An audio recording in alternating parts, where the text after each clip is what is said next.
In this third section of the Introduction to Mindfulness, we're going to look at the stress response and how the mind and body are connected. Now, if we find ourselves in a clearly perceived threatening situation, we activate a response that's called fight or flight. Probably in some situations, the flight response is a lot better, perhaps if you're facing a shark. But it's an activation response, and I'll just go into some of the things that actually happen when we do that. So, for example, the amygdala is the brain's stress center, so it gets the whole ball rolling. It tells the whole system to go into high alert.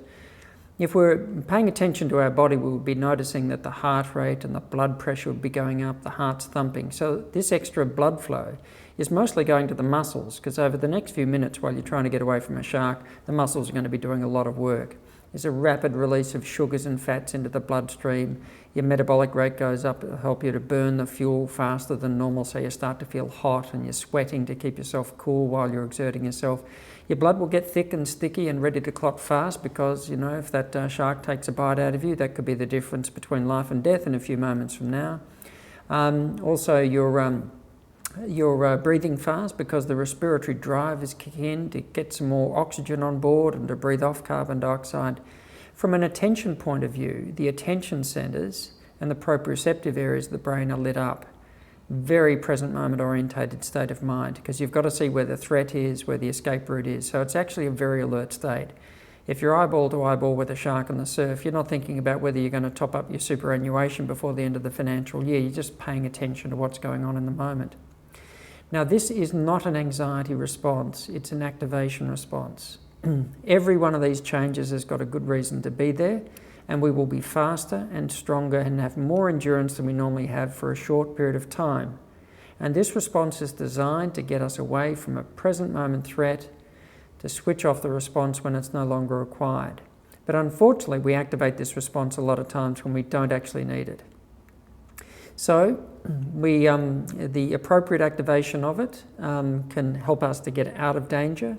So fight or flight. There is also a response which humans don't activate very often, but a freeze response, which is like a playing dead, which can be helpful if you're trying to, you're cornered by a carnivorous animal. But there are unhelpful reactions, the maladaptive reactions, if you like amygdala hijack, where the amygdala fires off so much and the prefrontal cortex doesn't work well at all, where we freeze either because we're just totally agitated and confused and don't know what to do, or we just overreact or underreact, but we don't react with much discernment. Now, when we activate this response when we don't really need it, for example, if we're worrying before an exam, catastrophizing about what might or might not happen tomorrow or at the end of the year, or if we're replaying a past event that we didn't feel went well, performed poorly in an exam, and it could be 2 years later and we're still going over it. So when we're activating the response, not based on what's happening in the present moment, but based on this default mental activity, catastrophizing, worrying, anticipating, replaying, ruminating, that's an inappropriate activation of the response. That's not experienced as a turbocharge of energy, that's experienced as anxiety. Because all of these chemicals are pumping out, but they've got nowhere to go and they've got nothing useful to do. And that comes at a significant cost. So the inappropriate activation, as Mark Twain said, I've had a lot of catastrophes in my life and some of them actually happened. And the vast majority of the times we activate the response, it's based on what's going up in our head, not what's actually happening in present moment reality. So the inappropriate activation of it is based on being unmindful, whereas the appropriate activation is based on being mindful. And the inappropriate activation comes at a cost. So we could be in our working life and we're worrying about deadlines, we're anxious about whether or not we're going to get a promotion. All sorts of things are going on in terms of we're thinking about and worrying about our work environment. And we can be just in the background grinding away on this fight or flight response all the time. And the long-term activation of that comes at a cost. So the physical effects of poor mental health, so we can affect our ability to sleep and wake effectively, so circadian rhythm, high allostatic load, and I'll say a little bit more about that in a moment. It also, there are other symptoms as well because of a lot of the inflammatory chemicals we'll pump out when we're activating this response when we don't really need it, and that has effects on appetite, our motivation, and loss of interest in things we would normally enjoy, sex or food, for example, and also because we're wasting a lot of energy, we often feel tired. There are a lot of other effects too, indirect effects on self-care, and we often withdraw too. Allostatic load, I mentioned a moment ago, is like overactivating this response day in, day out, way in excess of what's required. And some of the long-term effects, if we wanted to accelerate aging and the illnesses associated with aging, this is how we do it. So we impair our immunity. So for example, tertiary students in the lead up to exams and during exam period, if exposed to a virus, are about twice as likely to come down with a clinical infection as if exposed to the same virus in a low-stress period of semester. Accelerates the hardening of the arteries that we call atherosclerosis. That leads on to heart attacks and strokes in later life, metabolic syndrome, bone demineralization. I won't go into them all, but the effects on the brain are significant. So the brain wasn't meant to be bathed in these stress chemicals all day, every day.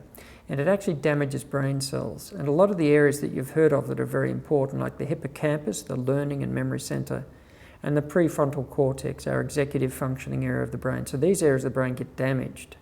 The only bit of the brain that grows is called the amygdala, and that's the stress area of the brain. If it's switched on all the time, it gets bigger and it gets more reactive. So in a manner of speaking, we wire our brain for more stress. So that's the bad news. The good news is that these are all reversible effects. But to do that, we have to learn to recognize and switch off the inappropriate activation of the response.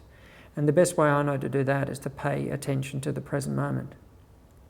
So we might be sitting at our desk in the lead up to exams and we're catastrophizing about how we go, and all of a sudden we have a mindful moment and notice, oops, I'm off track.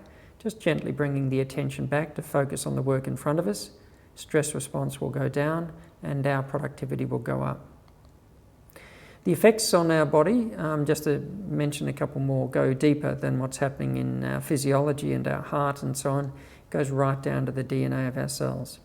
So telomeres, they're the little caps on the end of our chromosomes that stop your DNA from unravelling. An Australian woman by the name of Elizabeth Blackburn won the Nobel Prize for Medicine in 2009 for discovering telomeres.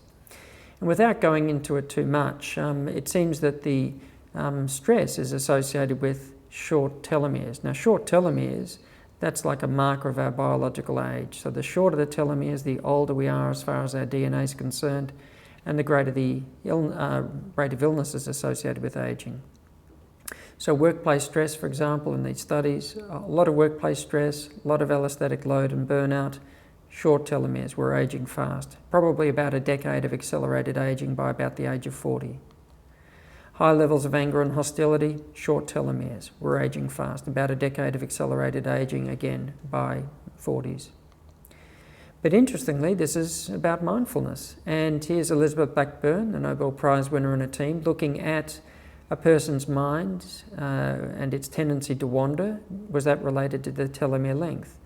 People at the longest telomeres, that is the youngest and healthiest from a DNA point of view, were the people whose mind tended to wander the least. The more a person's mind tended to wander, the shorter the telomeres were, the faster they were aging.